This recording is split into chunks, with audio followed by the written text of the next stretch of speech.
And welcome to Just Talking. Thank you for your patience. Hi, Ayesha. How are you? I'm here with Ayesha Dami Magueda.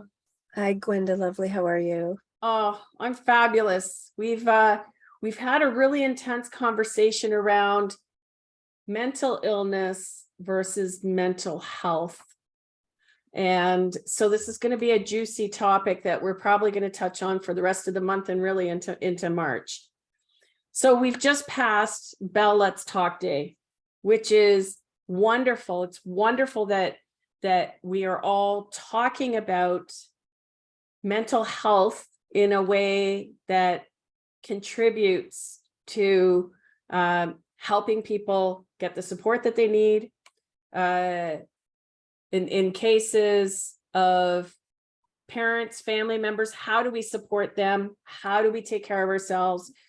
And so I'm going to start off with a little story about when I say mental illness. This is, again, language that we're trying to move away from. But as an example, I was 14 years old when my father was diagnosed with borderline personality disorder and manic depressive, which is what they called at the time. And the thing is, the reality is that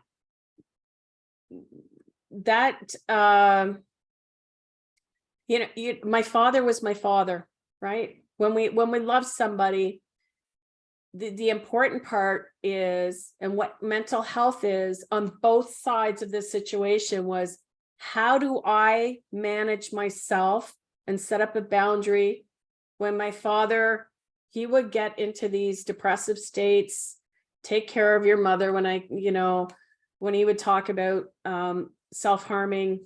And this happened from the time from my earliest memories. So it's challenging when this is the only father I know. So the big difference now is at least we have people out here that are talking about what is borderline personality disorder. How does that show up? How can we support it? And the other part, the manic depressive, which is now bipolar, because this is an example, is, for instance, I had bad PMS, and my understanding of the mental illness, manic depressive, was that you have these cycles, because that's all the information that we had. And asking my mom, because I had this, PMS, where it would come on a schedule though. So the important thing to me with mental health is to get a user's manual on this. What do I feel like today?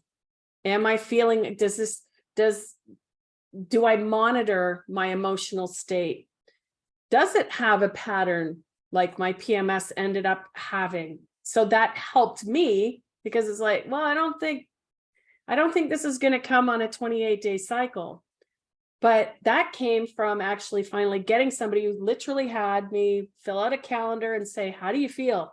What are the symptoms you get? And it's like, oh, because until we understand how we're feeling, or we start observing what's going on, then we can actually do something with that. This means most importantly, it starts with us, but it also means that with those around us, right? This is where I'm going to start. What are your thoughts on that, Ayesha? Yeah, I think, Gwen, thanks so much for sharing that story about your father. I know that it's often difficult to talk about our own experience and to share that. So I appreciate that you're being vulnerable and sharing that with us. And I think that, it's also scary, like for a lot of people, they're not, if it's not in your experience to really know what mental health challenges look like, what emotional dysregulation looks like, what kind of behaviors are harmful. Like, if you don't know it, a lot of it is normalized, a lot of it is hiding in plain sight, right?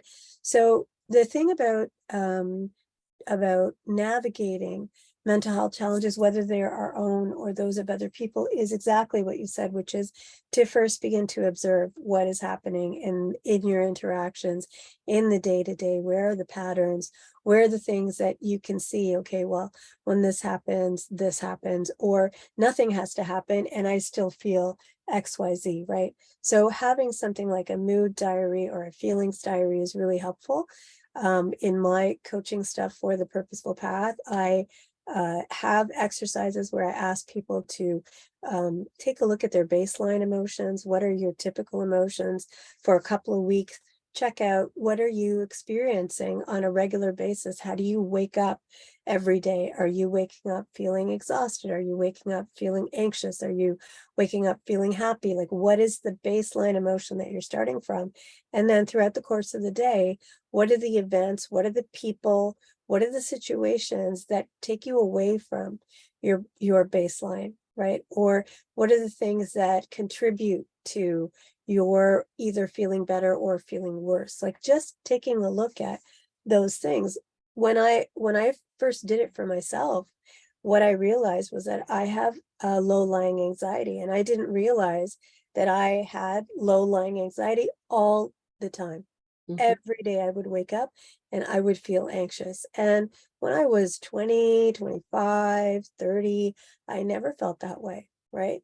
And as I got older and as life started to kind of accumulate, the baggage started to accumulate, I realized that, you know what, I'm waking up with anxiety. I'm waking up feeling, you know, like I don't have any options, like I don't have choices in the things that I'm doing and the things that I need to engage with, you know. And so when you start monitoring your moods and your feelings, your perspective starts to kind of unfold a little bit about what is actually happening with you. And from that place, once you've observed, then you can actually plot out a course of how, okay, how do I deal with this? I think one of the advantages of things like Bell Let's Talk Day is that people have a bit more awareness of mental health issues.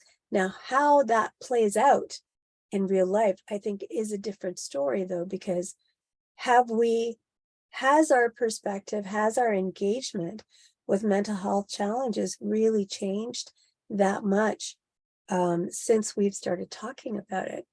I have some ideas on that, but Gwen, I'm interested to hear what you think about that. Well, absolutely. I think I can remember there was times where in my past, because my father would dress a certain way, and the certain quirks that he had that were related to his diagnosis or his mental health state were we could I knew that where there was times when he was going to go, that it was going to cause, I would call it his black hole, where he would go into his hole. And you know, I think the biggest thing, especially in the grief recovery method with the work that I do there, is that there's a big difference between being comfortable, and this is really what we teach, this is the freedom that you get from that, is it's okay to cry. It's not okay to cry every day, all day, for you know, months and years on end. That's not normal. That's not, and by normal, erase. That's not healthy. But when we cry and we give ourselves permission to cry, it goes and it dissipates because we're releasing something. We're feeling what we need to feel. And with the grief recovery method, part of that is just listening to somebody when they show an emotion other than smiling and laughing. When people smile and laugh, we all, you know, there's times, sometimes I start snorting and then everybody starts laughing, right? Because it's like, you know, and we all like to laugh. And there's even laughing yoga, which is really great because laughing, you know, how does our body work? That releases endorphins. It allows us to, you know, mirror each other. There's all these kinds of things. But when it comes to crying or even being a little frustrated, crying especially, we want to touch people. to rub their back. We want to soothe them from the time they're babies, when it's okay to be frustrated and cry and feel all those feelings. So you ask a very important question. Is it really okay for us to show those emotions? And half of that is, are we comfortable watching somebody else cry? Are we comfortable watching them be frustrated? Are we fully, as a partner, as a friend, as a sibling, as a parent, are we fully comfortable with the fact that this person that we love may sometimes get frustrated with us because we're not perfect? Well, except for us, of course, we're perfect. No, I'm just kidding. So that's really, I love this, and that's why I love this conversation. Because again, when my father was labeled, and that really is the way it was, at least now these days, we talk about the fact that we can have all sorts of tendencies. We can have, I was raised by somebody who was a borderline personality disorder, and he used manipulation. So can I manipulate? Yes, I'm very aware that I can. And I need to be able to observe that and manage and cut off that behavior. So that's just an example of how we need to be able to use that in our own life, and not just give a label to everybody we have trouble dealing with and just say, oh, they must be that, because we're all in these interactions and we're all raised by people that are human. So we all have stuff, all of us. What do you think? Absolutely. I think that these are really great points that you're raising, as always. I think that the thing around whether attitudes has the global discussion about mental health changed people's attitudes and engagements towards mental health. And I would really just question that we all of us need to just take like a moment to internally assess how we feel about these things, right? Because you raised a good point when you talked about whether we're okay and comfortable with people crying. A lot of times people will offer some kind of support, and then they will want to see you feel better after one engagement, after one conversation, during one conversation, or they will assume that there is something that is going to make you feel better. And when they do that for you, whether you've asked them or not, whether they've asked you or not, they want to gratify that action or that offering with you actually showing that there's been a result to that. And mental health issues are not like that, right? When you're in the middle of something, when you're experiencing something and someone is reaching out to you, and even if they're using language that is encouraging and loving and caring, sometimes you're not in a place where you can receive that. Sometimes they're saying that stuff and you're just like, it doesn't matter. I don't feel that. I don't feel it. Like, you can say that to me and I don't feel anything. And then they do something nice for you. They cook you dinner, or they bring you flowers, or they do something and they're like, oh, do you feel better now? And you're just like, and then you are obligated to say, yeah, thank you so much. I really appreciate what you're doing. Right. And you don't feel better. No, You don't, and it hasn't. And in fact, in some ways, it's made you feel worse, because now you have to spend your time making someone else feel better because they tried to make you feel better, but you don't feel better, right? So how has our understanding of mental health issues actually changed the way that we engage them? I don't know that it necessarily has in all cases. And remembering, for example, that one size does not fit all. Like, don't assume what people want, ask them what they want, right? We've all seen the memes where well, I'm hoping people have seen the memes where around mental health issues, where someone says, I'm sad, and the other person says, that's okay, I'm just going to sit with you. And that's all that's required in that moment, because that person is just holding space for the other person to feel the way that they feel. One size does not fit all. Maybe I don't want to receive gifts or encouragement when I'm feeling that way. Maybe that'll work for somebody else. The question is to ask and not assume, to say, what do you need right now? How can I be there for you, right? And before even making any offering, is to really understand what am I doing here? What is my purpose here? Am I showing up for somebody because I want to do something for them and I need them to respond the way I want them to respond? Or are you showing up and saying, I want to be there for you, and I know it's going to be challenging, and I know that you're not going to respond the way that I would like that you I don't that I would like you to respond, and then I'm not going to take that personally. I'm going to recognize that this is about you and what you need, and I'm just going to show up for you. How does that, what do you think about all of that? Oh, I love it. I love it. Again, the biggest thing with grief and something that's a little disheartening is that now we're labeling grief. Like if you still feel sadness after the loss of an inner circle or an important relationship in your life after a year, that there's somehow something wrong with you, and there's not. There's not. I mean, if anything, I know with my dad, it's been 10 years, over 10 years now. And I still have times where there's thoughts of him. And that's with, I didn't have one of these fathers that was like a father knows best and we hung out, went shopping and fishing. I think having your feet on the ground after 5 years is a reasonable expectation. These people, and the one thing that's also interesting is that when we're talking about being sad and frustrated and all these emotions, when you get grief, it's everything at the same time. And if you look at, because a lot of people are talking about vibrations these days too, if you look on your vibration scale, power versus force, grief is at the bottom.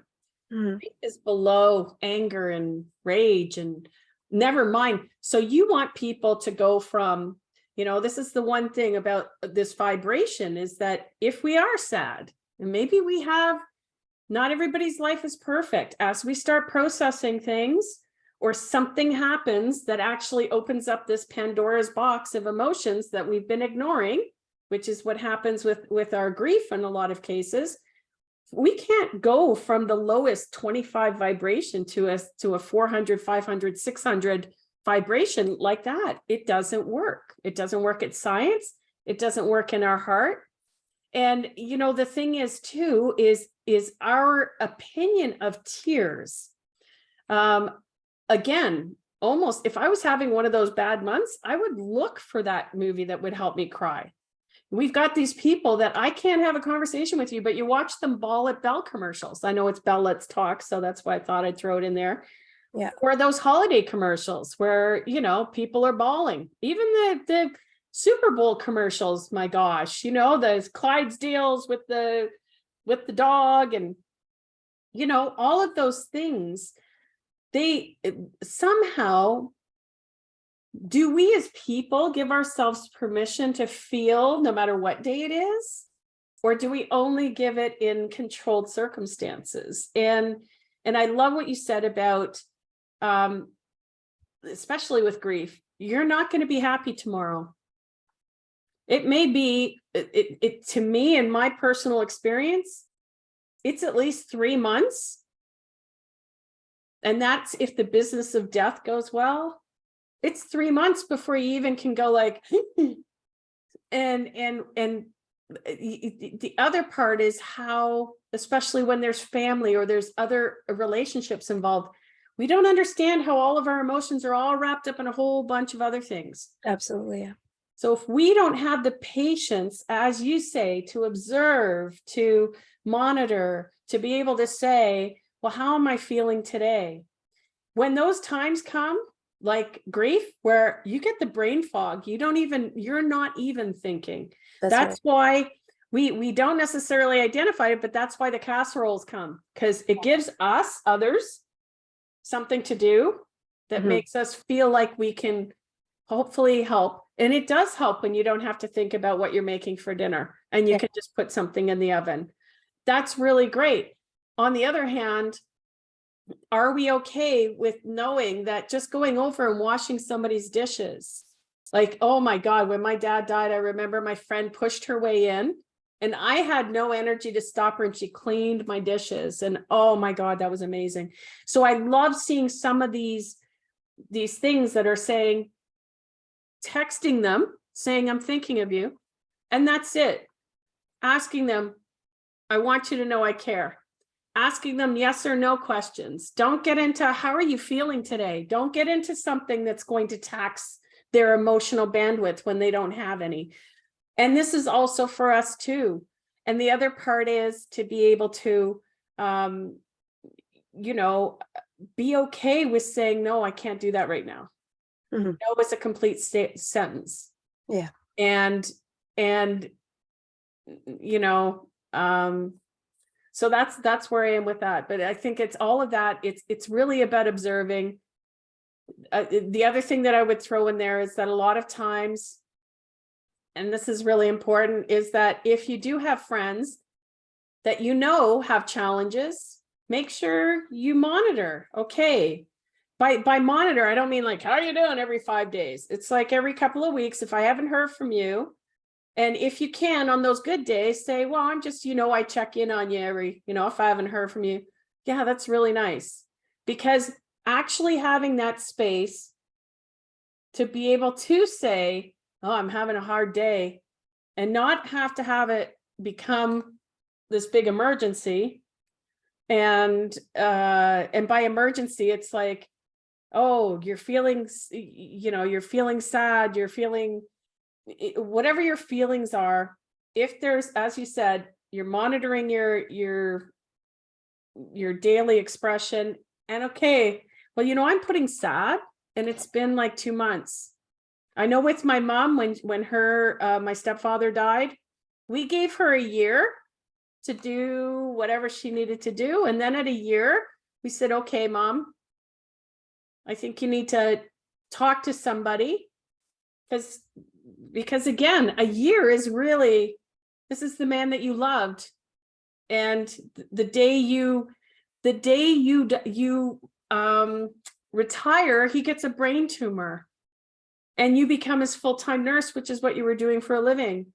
So there's because you add a caregiver when it's end of life, you've got a whole other layer of expectation and responsibility without giving our own emotional needs the focus. That's a lot to ask of a human being with a little heart. So I know I just went off on a couple of tangents. What do you think? Back to you, Ayesha. I think the whole self-awareness piece is really important, because it is about checking in with yourself to know what can I offer, and it's also remembering that all you can do is offer, right? I would build on what you were saying about checking in on people and say, I love you and I care about you.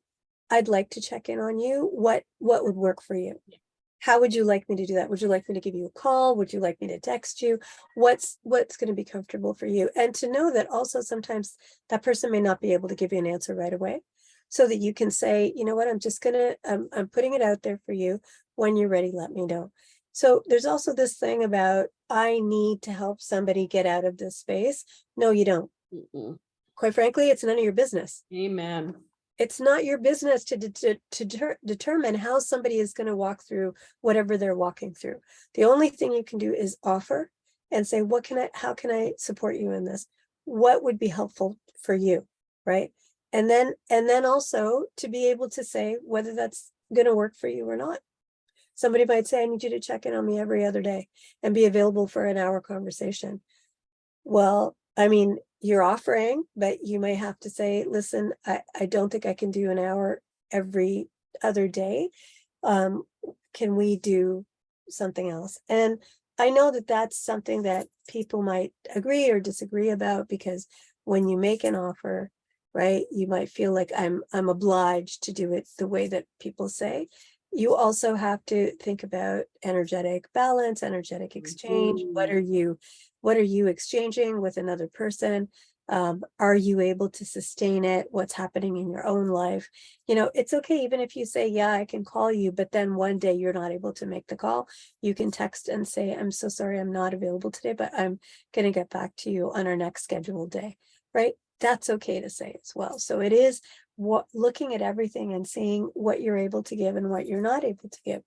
I sometimes wonder about the effectiveness of people posting on social media and saying, hey, I just want you to know, if you feel bad, if you need anything, please reach out and please, connect with me.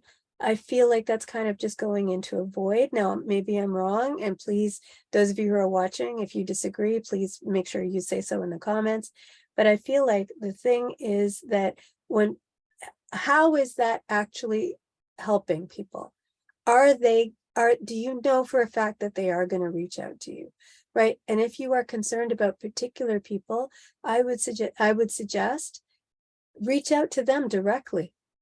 Like, don't put it in a social media post, because there's also that removal of intimacy. There's that removal of care. That's kind of like a one step away to say, hey, everybody, if anybody needs anything, I'm here. You know what? Who's going to reach out? I don't know who's going to reach out. Do people reach out? If they do, that's great. But I feel like, for me, I feel like maybe the thing to do if you're concerned about certain people is to reach out to them directly and say, hey, I noticed that you haven't been online lately. I noticed that you're missing meetings or you're missing work, or I'm not hearing from you. I just want to check in and ask how you're doing. That's all, right? And then you follow up. Maybe if you don't hear from them, you follow up in a reasonable, appropriate amount of time, right? You have to also recognize people have their own agency and they have their own choice, right? You cannot help someone who is not ready to be helped or is not willing to be helped. All you can do is offer. All you can do is offer in the most compassionate way you can, offer without assumption, offer by asking people what they want, how they want it, what time frame they want it in, what mode is best for them. Maybe somebody just wants you to email them, right? And say, hey, I'm thinking of you. I miss you. I love you. I'm here whenever you need me, right? Maybe that's what it is. So the big part, I think, for me is be specific, be direct, be purposeful, be meaningful about how you're engaging people, and also be respectful and be mindful that they are able to make their own choices, and that they are going to make their own choices. They're going to have their own feelings, and it may not be what you're expecting. Don't make it about you. If you're really there to support people, support them from the ground up. Amen. I mean, that's, I think that's the gift of having my father be my father is, in the trauma world, we call that a disconfirming experience. And that is like, when my uncle had died, and we That's knew your father's brother? my father's brother. Yes. And so we knew that he would not be handling this well. So we actually, we cornered him. Sorry, we cornered him on the street. And it was a full on, because the thing is too, my dad, we could never connect with him. See, now I smile because this is just one of the things that becomes part of who he was, right? And so it was like, okay, we had this whole SWAT strategy on how we had to, and so I went and picked him up, and I'm talking about the weather, and we go, and he was really funny because we get to my house and I'm giving him this food, and then he goes, what's going on? Right. Yeah. So he knew, but I had him in a place that was safe and contained. And then I told him, and then he was able to start. He still went into his black hole. We used to call it the black hole. But the really great thing was when he looked at me and he said, so you all did this, like me and my siblings? And it's like, yeah, Mom. And we even got in touch with your social worker at, the Clark Institute, which was his worker at the time. Not that he really kept in touch with them, and watching his face as he knew he was supported in this, whether he would consciously put those words to it. And again, this is like, 20, 30 years ago. watching him process that at the same time, that's exactly what you're talking about. Like, it's not up to me. I know that this isn't going to be a good experience for you. I'm going to make it as I'm not even going to use healthy. I don't even know safe, but I just as safe as possible. And that was really neat because we had a couple of those times where we would do things where we had to manage a situation. But on the other hand, I also know that that gave us, I would ask him questions, not that I wanted answers to. And this is how sometimes we become the queens of the critical questions, right? Or perception. It's all about, I need to say something to you and I need you to think about it and get back to me on how you want us to interact. And that is really the greatest gift. Am I perfect at that? No. But it helps me when I'm talking to people and say, you know what? Now's not a good time.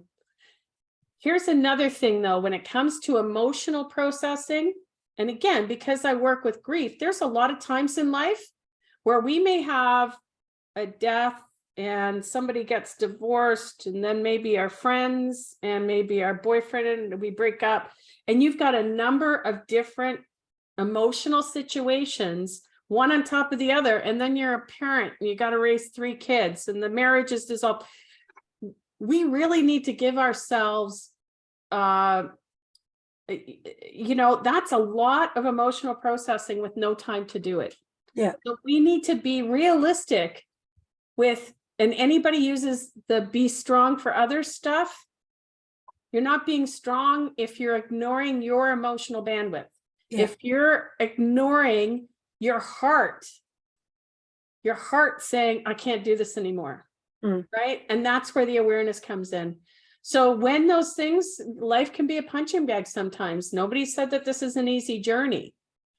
But to be able to, if we have the space to emotionally process things as they come up, and the best way to get over somebody is not to get under somebody else. Just to use one of the things that I've heard in the past is it's really to first, let's sort of see where we're at. And is there anything that's coming to my heart? Start a conversation with your heart. Make sure your heart gets,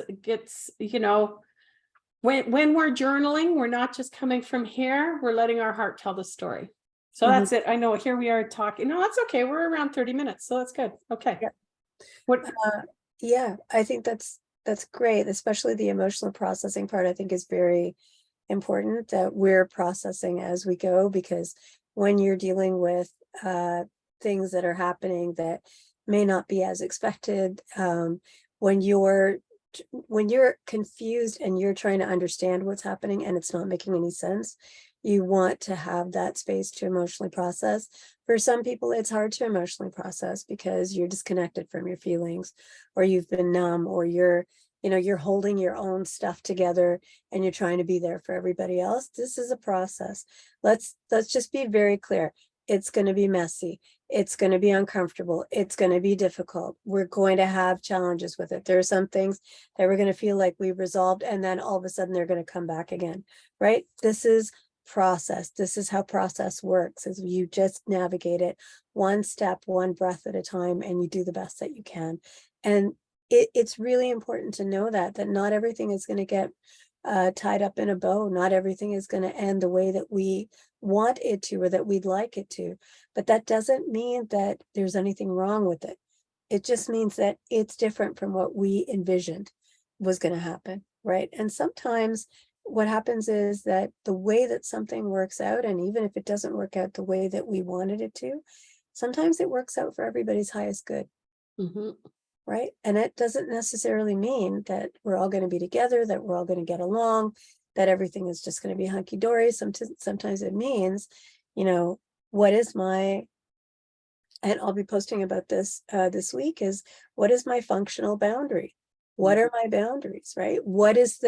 How am I using my boundaries? Like, I might have personal boundaries, but How do I exercise them? How do I use them? Right. And so when it comes to, navigating mental health issues, it's not going to always be, and I would say probably 95% of the time, it's not going to be straight in a straight line. There's going to be dips, there's going to be valleys, there's going to be, ebbs and flows. There's going to be times where things are good, and then the goalposts are going to shift, and the thing that worked 2 weeks ago is not going to work now. Right. And then you're going to have to be agile, and you're going to have to navigate, and you're going to have to be flexible.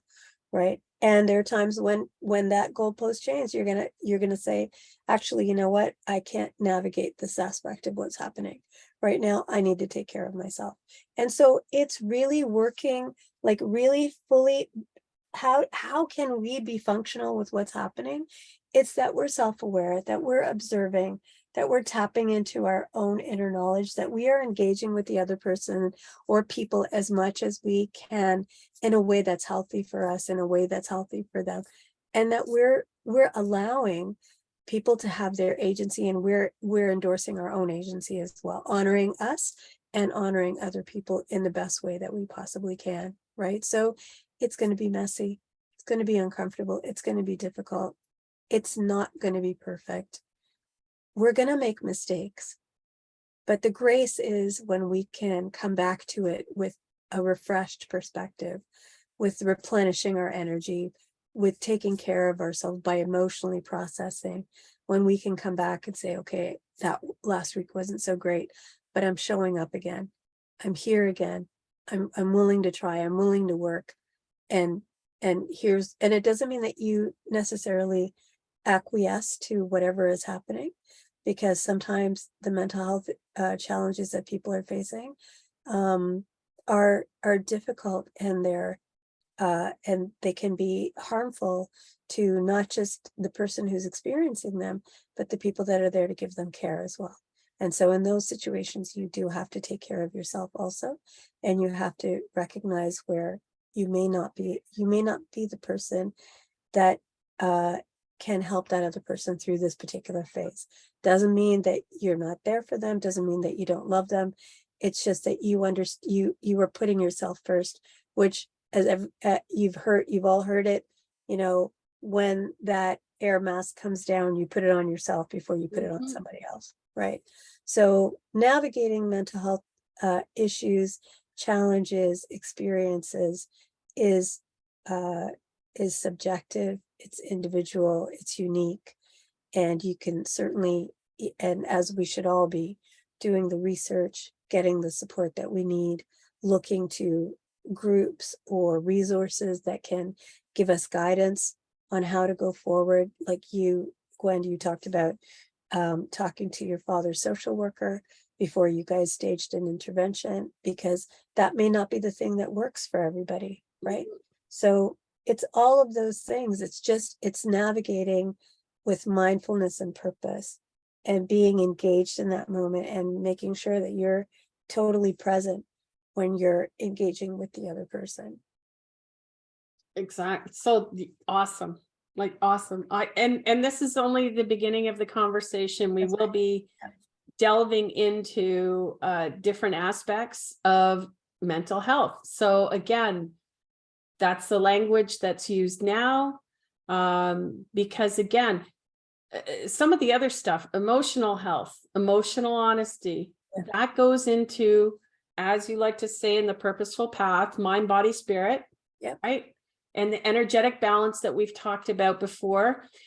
And the one thing that I love that you talked about is the fact of like being able to know your own limits, that you are, unless you are, and actually, even if you are a psychiatrist, psychologist, therapist, whatever, sometimes your close personal person, you're not the best person to be there. Because even that's why I love doing the groups in grief recovery, is because first of all, you're talking to somebody that you'll probably never see walking down the street. Or, that there's a separation between what's going on in your world and where you need to be emotionally honest. Right. And then the other part is to be able to say, and this is the big one. I was just talking to somebody last week. Do this. Yeah. And then, so when we're doing this, that's when we're holding on to all of those emotions that aren't going anywhere. And that's when we just say, you know what? I need to let go. Yeah. Yeah. And sometimes it's not clear on how we let go. Yeah. So as you said, do research. Therapy works for some people. The biggest thing, move your body, go for a walk, vitamin D, sunshine on your face, even if it's a cloudy day, breath work, because there's two sides of it. When we're emotionally challenged, is what I'm going to use right now. We either have to calm ourselves down because we have an anxiety base. So there's things like legs up the wall, restorative yoga, things that allow our breath work, that allow our nervous system, parasympathetic nervous system to be able to come down. And then if we're in, and there's a huge difference between having depression and having having a time of sadness, right? So depression, and again, I am not, neither of us are therapists of any kind. I know that, this was the interesting thing, being able to watch it in my father, and is that when we are feeling low, are we at least name one thing? I know when I was off with the post-traumatic stress, if I got out of my bedroom some days, that was, and I was like, oh, that's a win. It didn't matter if that's all I did. But if I did get out and do other stuff, go for a walk, there's times I would go down to the pool, and my neighbors created that a safe place where it was like, oh, rough day today. And it would almost be a joke, but for me, it was great because it was acceptance, right? And it's like, I'm processing. And really, in my case, with that post-traumatic stress, it was just the unpacking of a whole bunch of different kinds of traumas and losses that I had no time to emotionally process. Right. So it just gets to a place where it's like, okay, I've had enough. You're not paying attention. I'm going to take care of you. So we have to respect all, as Ayesha likes to talk about, mind, body, spirit. We have to respect all of it. Our emotional health is our mental health. Our emotional health is our heart. Our mental health is how are we thinking. Our physical health is just getting up and moving. So all of these things have a part, and that's why finding holistic healthcare people or holistic a healing team. But we'll get into that the next time, because here we are. We're at 40 minutes, which is pretty short for us. Yeah. So any final thoughts for today?